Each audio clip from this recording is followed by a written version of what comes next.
Selamat siang rekan-rekan, kembali bersama saya Marulitua Sinambela. Hari ini adalah hari Kamis, tepatnya pada tanggal 14 November 2024. Jam di laptop saya menunjukkan pukul 11.30 waktu Indonesia bagian Barat. Jadi saat ini market Asia masih bergejolak ya, artinya masih sedang berjalan, kira-kira demikian rekan-rekan. Nah, pada kesempatan ini rekan-rekan kita banyak yang berkomentar penurunan ini adalah panic selling. Sebenarnya bukan panic selling, ini adalah sell saja sebenarnya. Jadi ada perbedaan antara panic selling dengan normal ya, short selling ya, biasa kita sebut sebagai short selling. Nah, tetapi kita tidak membahas kedua topik ini pada kesempatan ini karena kita lebih fokus kepada konsentrasi di market gold ya, di market gold yang sedang running saat ini di monitor. Apa yang terjadi? Nah, di sini sebetulnya sudah berkali-kali ya kita berikan informasi penjelasan tentang market ini. Harga ini kan sebenarnya kan, nah kalau kita melihat dari sesinya sudah berturut-turut dari hari Rabu, ini kan harga emasnya ini tertekan dia karena penguatan US dollar itu dulu. Penguatan US dollar dan naiknya imbal hasil obligasi. Nah, ini obligasi ini naik setelah ada laporan dari Amerika, laporan inflasi. Nah, di mana dia menunjukkan kenaikannya sesuai ekspektasi, sesuai yang diharapkan. Jadi dengan harga konsumen rekan-rekan yang naik di bulan Oktober, nah jadi pasar itu memperkirakan ada peluang sebesar 82% untuk penurunan suku bunga oleh siapa? Oleh Federal Reserve bulan Desember. Nah, itu pun sudah kita bahas sebelumnya. Tapi kan inflasi yang stabil, kita bisa lihat ini kan juga dapat membatasi pemotongan suku bunga. Ya dong, pastinya kan dibatasi lagi pemotongan suku bunga untuk di tahun depannya. Nah, buktinya apa? Kita bisa lihat di harga emas yang spot. Dia kan turun 0,7%. Nah, di 2.580,39 US dollar per troy ounce, rekan-rekan. Nah, sementara kalau kita melihat di emas berjangka Amerika, ini kan harga terakhirnya di 0,8%. Artinya lebih rendah di angka 2.586,50 US dollar per troy ounce. Jadi banyak juga dari rekan-rekan kita analis yang mereka punya proyeksi bahwa potensi bisa ada kenaikan sementara di berapa. Nah, banyak yang memprediksi mungkin dia akan naik ke 2.650 per troy ounce ya. Ada juga yang memprediksi ini bisa turun lebih dalam. Nah, itu kan prediksinya mereka. Nah, pada kesempatan ini rekan-rekan tidak perlu bingung karena kenapa ya? Ini adalah pergerakan yang teratur sebetulnya. Teratur seperti apa? Nah, teraturnya itu semenjak dari kenaikan harga di all time high, rekan-rekan kita bisa lihat sama-sama, all time high ya. Nah, all time high itu di level area 2.789,98 US dollar per troy ounce. Nah, ini dia mengalami penurunan ya, koreksi dia turun, naik lagi, kemudian koreksi lagi, naik turun.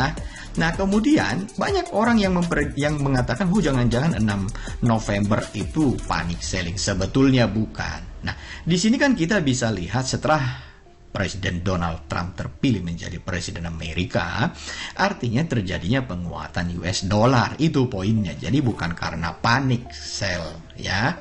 Itu short sell saja sebenarnya karena penguatan US dollar. Kenapa kita katakan demikian? Ya, karena dari range pergerakan yang muncul di sini, ini sangat teratur dia. Kalau rekan-rekan memperhatikan, dia berada pada zona area yang terarsir ini. Terarsir artinya yang warna abu-abu yang ada di dalam ini.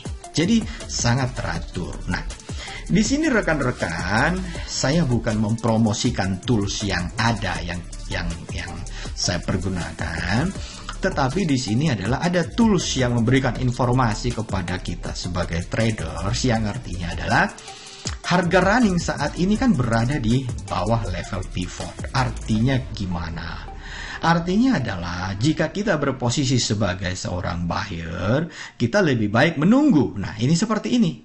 Menunggu mungkin di support 3 ya. Nah, ini sebagai level money management. Nah, kalau kita melakukan posisi pembelian, kita mau ambil di support 1 juga bisa, rekan-rekan ya, di support 1 profitnya misalkan di 2570, atau kita tahan sampai di 2588 juga bisa, atau rekan-rekan mau tahan juga sampai di support di resisten 1 di 2605 bisa, atau di resisten 2 di 2616 sekian juga bisa. Nah, tertingginya itu jangan greedy. Jadi rekan-rekan, saya katakan kenapa jangan greedy, karena zona area di 2634 dia berada pada zona yang diarsir warna ini. Jadi kalau rekan-rekan kita perhatikan sama-sama, dia selalu berada di zona ini ya. Artinya kok nggak diambil di zona biru aja Pak? Ya, jangan greedy, tolong jangan greedy rekan-rekan ya. Jadi ini adalah zona untuk TP. Pak, kalau bagaimana kalau tidak tercapai? Kalau tidak tercapai, disclaimer on. Jadi rekan-rekan ya terserah mau TP berapa, yang penting sudah break even, ada cuannya dikit, atau mau tunggu cuannya banyak tetapi jangan greedy ya. Persoalan akan menjadi persoalan besar adalah apabila rekan-rekan buy dengan equity sedikit tapi jumlah lotnya kebanyakan. Artinya 0,1. Contohnya saja kalau 10.000. Sebagai contoh, coba di demo 10.000 US dollar berapa Pak? Ya gunakan maksimal 10% ya, atau misalkan 0,1 dikali 10 saja cukup ya. Nggak usah gila-gilaan dulu lotnya ya. Nah, kalau misalkan sudah profit keluar dari pasar. Nah, fungsinya di sini adalah kalau misalkan selalu ada tulisan money management, jika kita berposisi sebagai buyer, artinya kita perhatikan di level support 3 di money manajemennya di 2542. Nah, jika harga memang masih akan turun ke sana terus, ya silahkan money management boleh di top up atau terserah kepada pemilik akun ya. Nah, bagaimana Pak? Bisa nggak saya berposisi sebagai seorang seller? Jika berposisi sebagai seorang seller, nah di sini harus mengikuti tren. Nah, tetapi jangan lupa yaitu kembali kepada keyakinan rekan-rekan apakah mau jadi seller atau mau jadi buyer. Tapi perlu diketahui adalah ilmunya begini. Nah, kenapa kita mengatakan bahwa ya ada risiko? Pasti ada risiko.